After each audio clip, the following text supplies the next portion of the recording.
ನಾನು ಯಾವಾಗಲೂ ಹೇಳ್ತಾನೆ ಇರ್ತೀವಿ, the more you give the more you receive. ಅಂದರೆ ನೀವು ಕೊಟ್ಟಷ್ಟು ಅದು ಹೆಚ್ಚಾಗ್ತಾನೆ ಇರ್ತದೆ ಹೊರತು ಯಾವತ್ತೂ ಕಮ್ಮಿ ಆಗಲ್ಲ.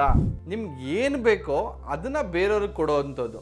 ಸಕ್ಸಸ್ ಬೇಕಾ, ಹ್ಯಾಪಿನೆಸ್ ಬೇಕಾ, ಪ್ರೀತಿ ಬೇಕಾ, ದುಡ್ಡು ಬೇಕಾ, ಅದನ್ನೇ ಕೊಡಿ ಬೇರೆಯವ್ರಿಗೆ, ಅದೇ ನಿಮಗೆ ವಾಪಸ್ ಬರ್ತದೆ. 10 ಪಟ್ಟು ನಿಮ್ಗೆ ಯಾವ್ದಾದ್ರು ರೂಪದಲ್ಲಿ ನಿಮಗೆ ವಾಪಸ್ ಬರ್ತದೆ.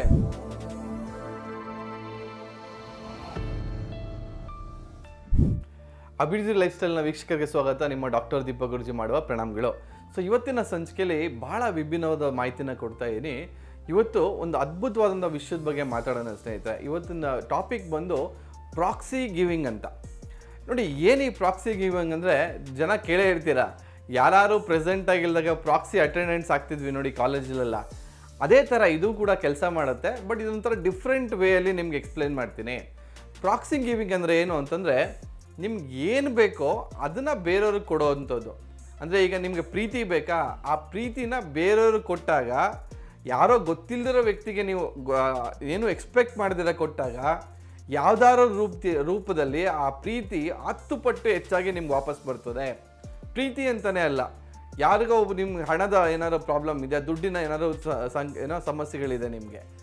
ಯಾರು ಗೊತ್ತಿಲ್ಲದಿರೋ ವ್ಯಕ್ತಿ ಏನೋ ಒಂದು ಕಷ್ಟನ ಅನುಭವಿಸ್ತಿದ್ದಾರೆ, ಅಥವಾ ಏನೋ ಒಂದು ಬಿಸ್ನೆಸ್ ಮಾಡ್ತಿದ್ದಾರೆ, ಏನೋ ಒಂದು ಪ್ರಾಬ್ಲಮ್ ಆಗ್ತಿದೆ, ಅವ್ರಿಗೊಂಚೂರು ಹೆಲ್ಪ್ ಮಾಡಿ ನೋಡಿ, 10 ಪಟ್ಟು ನಿಮ್ಗೆ ಯಾವುದಾದ್ರೂ ರೂಪದಲ್ಲಿ ನಿಮಗೆ ಆ ಹೆಲ್ಪ್ ನಿಮಗೆ ವಾಪಸ್ ಬರ್ತದೆ.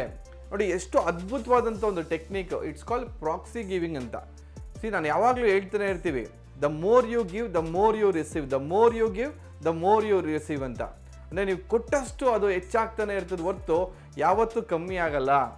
ಅಂದರೆ ನೀವು ಅಬ್ಸರ್ವ್ ಮಾಡಿ, ಯಾರು ಅಂದ್ಕೊಂಡಿದ್ರೆ ನಾನು ಜ್ಞಾನ ಹಂಚೋದ್ರಿಂದ ಅದು ಕಮ್ಮಿ ಆಗಿಬಿಡುತ್ತೆ, ಎಲ್ಲರೂ ಕಲ್ತ್ಕೊಂಡ್ಬಿಡ್ತಾರೆ ಅಂತಂದರೆ, ಆ ಜ್ಞಾನ ನಿನ್ನಲ್ಲೇ ಇರ್ತದೆ ಹೊರತು ಅದೆಲ್ಲೂ ಹರಡೋದಿಲ್ಲ, ಅಂದರೆ ಎಲ್ಲೂ ಸ್ಪ್ರೆಡ್ ಆಗಲ್ಲ. ಯಾವಾಗಲೂ ಅಷ್ಟೇ, ಆ ಜ್ಞಾನನ ಹಂಚಿದಾಗಲೇ ಅದು ದುಪ್ಪಟ್ಟಾಗೋವಂಥದ್ದು. ಇನ್ನೂ 10 ಜನ ಕಲಿತಾರೆ, ಇನ್ನೂ 10 ಜನ ಕಲಿತಾರೆ, ಆ ರೀತಿ ಒಂದು ಭಾವನೆ.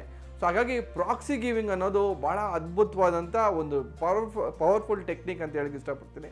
ಯಾಕಂದರೆ ನೀವೇನು ಅದರಿಂದ ಏನು ಎಕ್ಸ್ಪೆಕ್ಟ್ ಮಾಡ್ದಿರೋ ಕೊಡೋದಿದೆಯಲ್ಲ, ಅದು ಬಹಳಷ್ಟು ಒಳ್ಳೆಯದು. ನಾನು ಏನೋ ಇನ್ವೆಸ್ಟ್ ಮಾಡ್ತಾ ಇದ್ದೀನಿ, ನಂಗೆ ರಿಟರ್ನ್ ಬರುತ್ತೆ ಅನ್ನೋದು ಅದು ಇಟ್ಸ್ ನಥಿಂಗ್ ಬಟ್ ವ್ಯವಹಾರ ಆಗಿಬಿಡುತ್ತೆ. ಬಟ್ ನಿಮಗೆ ಗೊತ್ತಿಲ್ಲದಿರೋ ವ್ಯಕ್ತಿ, ಈಗ ನಾನೊಂದು ಎಕ್ಸಾಂಪಲ್ ಕೊಡ್ತೀನಿ. ಯಾರ್ಯಾರು ಒಂದು ಹೆಲ್ಪ್ ಮಾಡಿ ಅಂದಿದ ತಕ್ಷಣ ನಿಮ್ಮ ಮನೆ ಕೆಳಗಡೆ ಒಬ್ಬರು ಸೆಕ್ಯೂರಿಟಿ ಗಾರ್ಡ್ ಇರ್ತಾರೆ ಅಂತ ಅಂದ್ಕೊಳ್ಳಿ, ಅವ್ರು ನಿಮಗೆ ಗೊತ್ತು, ಅವ್ರಿಗೆ ಹೆಲ್ಪ್ ಮಾಡಿದ ತಕ್ಷಣ ಅದು ಆ ಥರ ವರ್ಕ್ ಆಗಲ್ಲ. ಯಾರೋ 3ನೇ ವ್ಯಕ್ತಿ, ನಿಮಗೆ ಗೊತ್ತೇ ಇಲ್ಲ, ಗುರ್ತಿಲ್ಲ, ಪರಿಚಯ ಇಲ್ಲ, ಅಂಥ ವ್ಯಕ್ತಿಗಳು ನೀವೇನಾದ್ರು ಹೆಲ್ಪ್ ಮಾಡಿದಾಗ ಅದು ದುಪ್ಪಟ್ಟಾಗಿ 10 ಪಟ್ಟಾಗಿ ನಿಮಗೆ ರಿಟರ್ನ್ ಬರುತ್ತೆ, ಯಾವುದಾದ್ರು ರೂಪದಲ್ಲಿ ಬರ್ಬೋದು. ಹಾಗಾಗಿನೇ ಹೇಳೋವಂಥದ್ದು. ಹಂಗಂತೇಳಿ ನನಗೆ ಹೆಲ್ಪ್ ಒಳ್ಳೇದಾಗಲಿ ಅಂತಲೇ ನೀವು ಹೋಗಿ ಹುಡ್ಕೊಂಡು ಹೆಲ್ಪ್ ಮಾಡುವಂಥದ್ದಲ್ಲ. ನೋಡಿ, ಯಾವುದೇ ಹೆಲ್ಪ್ ಮಾಡಲಿ, ಯಾವುದೇ ಇದಾಗಲಿ, ಎಲ್ಲವೂ ಕೂಡ ನಿಸ್ವಾರ್ಥವಾಗಿ ಆಗಬೇಕು. ಅಂದರೆ ನಾನು ಹೇಳುತ್ತಾ ಇರೋದು ಏನು ಅಂತಂದ್ರೆ, ಅರ್ಥ ಏನು ಗೊತ್ತಾ, ನಿಮ್ಗೆ ಅವಕಾಶ ಸಿಕ್ಕಿದಾಗ, ಅಂದರೆ ಎಲ್ಲೋ ಒಂದು ಅವಕಾಶ ಸಿಗುತ್ತೆ ನಿಮ್ಗೆ ಹೆಲ್ಪ್ ಮಾಡೋದಕ್ಕೆ, ಅವಾಗ ಹಿಂದೆ ಮುಂದೆ ನೋಡಿಬಿಡಿ ಹೆಲ್ಪ್ ಮಾಡಿ. ಬಟ್ ನನಗೆ ಒಳ್ಳೇದಾಗೋಕ್ಕೋಸ್ಕರನೇ ಹೆಲ್ಪ್ ಮಾಡಿದೀವಿ. ಇವಾಗ ಏನಾಗುತ್ತೆ, ತುಂಬ ಜನ ನಾವು ನೋಡಿರ್ತೀವಿ, 10 ರೂಪಾಯಿ ಕೊಟ್ಟಿರ್ತಾರೆ, ಅಲ್ಲೊಬ್ಬರು ಅಲ್ಲೇ ಕ್ಯಾಮ್ರಾ ಕೊಟ್ಬಿಟ್ಟು ಅದನ್ನು ರೆಕಾರ್ಡ್ ಮಾಡಿಸಿ ಅಲ್ಲೆಲ್ಲೋ ಒಂದು ಕಡೆ ವಿಡಿಯೋ ಹಾಕ್ತಿರ್ತಾರೆ. ನೋಡಿ, ಈ ರೀತಿ ಮಾಡೋದು ಎಷ್ಟು ಸರಿನೋ ನನಗೆ ಗೊತ್ತಿಲ್ಲ. ಅಥವಾ ಯಾರಿಗೋ ಒಬ್ಬರು ಒಂದು ಊಟದ ಪ್ಯಾಕೆಟ್ ಕೊಡ್ತಿರ್ತಾರೆ, ಅಷ್ಟು ಬೇಗ ಅಲ್ಲೆಲ್ಲ ಒಂದು ಕಡೆ ವಿಡಿಯೋ ಮಾಡಿಬಿಟ್ಟು ಅದಕ್ಕೊಂದು 1000 ಲೈಕ್ಸ್ 1 ಮಿಲಿಯನ್ ವ್ಯೂಸ್ ಮಾಡ್ಕೊಳ್ತಿರ್ತಾರೆ. ಅದು ಹೆಲ್ಪ್ ಅಲ್ಲ, ಅದು ಯಾವುದೇ ರೀತಿಯಲ್ಲೂ ಕೂಡ ಸೋಷಲ್ ಸರ್ವಿಸ್ ಅಲ್ಲ, ಅಥವಾ ಯಾವುದೇ ರೀತಿಯಲ್ಲೂ ನೀವು ದಾನ ಮಾಡುವಂಥದ್ದಲ್ಲ. ಯಾರಿಗೂ ಗೊತ್ತಾಗಲೇಬಾರ್ದು, ಈ ಕೈ ಕೊಟ್ಟಿದ್ದು ಈ ಕೈ ಗೊತ್ತಾಗಬಾರ್ದು ಅಂತಿರ್ತಾರಲ್ಲ, ಆ ರೀತಿ ಮಾಡಿ ನೋಡಿ. ಆ ರೀತಿ ಮಾಡಿದಾಗ ಆ ಮನ್ಸಿಗೆ ಸಿಗೋವಂಥ ಖುಷಿನೇ ಬೇರೆ. ಹಾಗಾಗಿ ಸಾಕಷ್ಟು ಜನರೊಂದಿಗೆ ಮಾಹಿತಿಗಳನ್ನ ಶೇರ್ ಮಾಡಿದ್ದಕ್ಕೆ ಇದು ಪವರ್ಫುಲ್ ಟೆಕ್ನಿಕ್ ಅಂತ ಹೇಳಕ್ಕೆ ಇಷ್ಟಪಡ್ತೀನಿ. ಪ್ರಾಕ್ಸಿ ಗಿವಿಂಗ್ ಅಂದರೆ ಏನು, ನಿಮಗೆ ಪ್ರೀತಿ ಬೇಕಾ, ಪ್ರೀತಿ ಕೊಡಿ, ಪ್ರೀತಿ ವಾಪಸ್ ಬರುತ್ತೆ. ದುಡ್ಡು ಬೇಕಾ, ದುಡ್ಡು ಕೊಡಿ, ದುಡ್ಡು ವಾಪಸ್ ಬರ್ತದೆ.